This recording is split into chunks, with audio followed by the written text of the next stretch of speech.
In a world that feels more and more uncertain, that idea of a simple, predictable, normal life, well, it's more appealing than ever, right? But what if that comfort, that stability we're all chasing, has a hidden cost, one that quietly adds up over time and ends up shaping our future in ways we never saw coming? Let's break it down.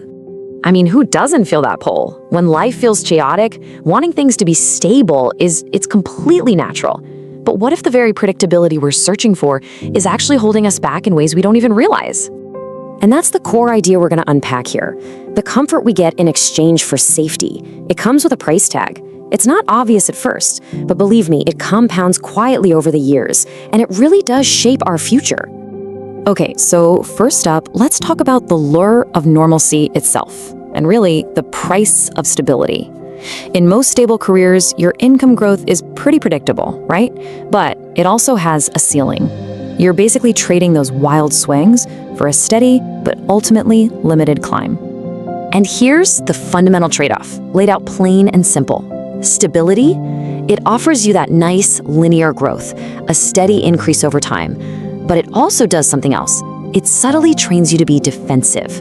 Your focus shifts from building something new and exciting to just protecting what you already have. And this quote, it just nails the whole issue. So much of the world's wealth is created during periods of change and uncertainty. But when your entire life is built around stability, stepping into that chaos feels incredibly risky. The potential loss feels so immediate, while that potential gain, well, it seems abstract and way off in the distance. Which brings us to our next point. As we chase that predictability, our optionality, and that's a key word here, optionality, our freedom to pivot, it just starts to disappear. Just take a second and actually think about it. Where were you 2 years ago? Is your life exactly the same? I'm gonna guess probably not. And it proves a really simple point.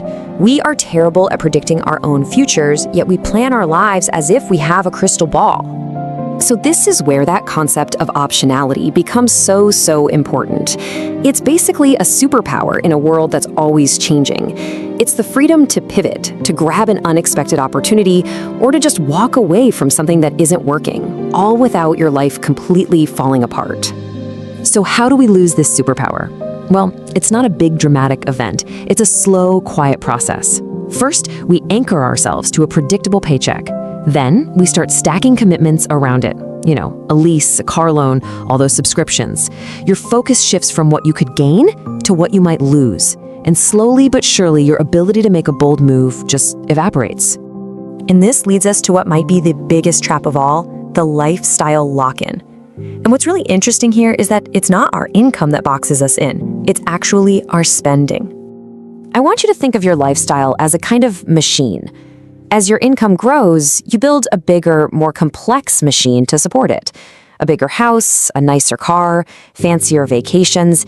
Each one of those upgrades feels like progress, but it's also raising the cost of just living your life.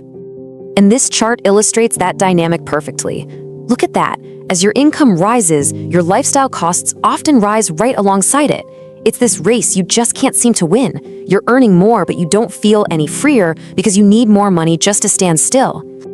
These rising costs, they build these invisible walls around you. When your monthly bills are high, you can't really afford to take a lower-paying job, even if it has way more long-term potential. You end up trapped by the very comfort you worked so hard to create. And all of this focus on stability, the lifestyle lock-in, it all leads to the high cost of delay.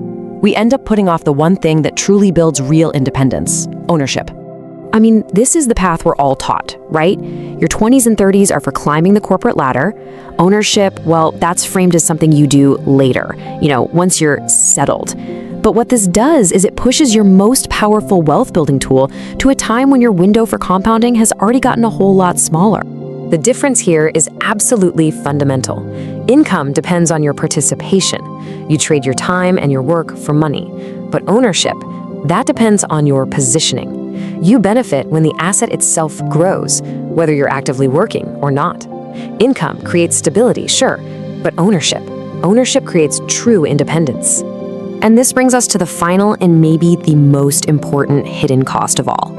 It's not just about money or freedom, it's about who you become in the process.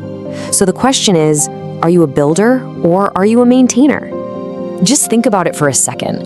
Real growth is uncomfortable, it's messy, it's uncertain. But when you spend years optimizing your life for comfort, your tolerance for that discomfort just plummets. And soon, even a small risk can start to feel absolutely huge. This quote just captures that identity shift perfectly. Your entire mindset begins to align with preservation. You get really, really good at protecting what you have, so good that you forget how to build something new. And that's the final transformation. You shift from being a builder to being a maintainer. Stability becomes this fortress that you have to defend at all costs. And the comfort that was supposed to protect you from stress, well, it ends up protecting you from opportunity too. So, at the end of the day, this isn't about saying a normal life is bad. Not at all. The real question is this: are you aware of its hidden costs? And are you truly willing to accept the limits it quietly builds around your future? That's something to think about.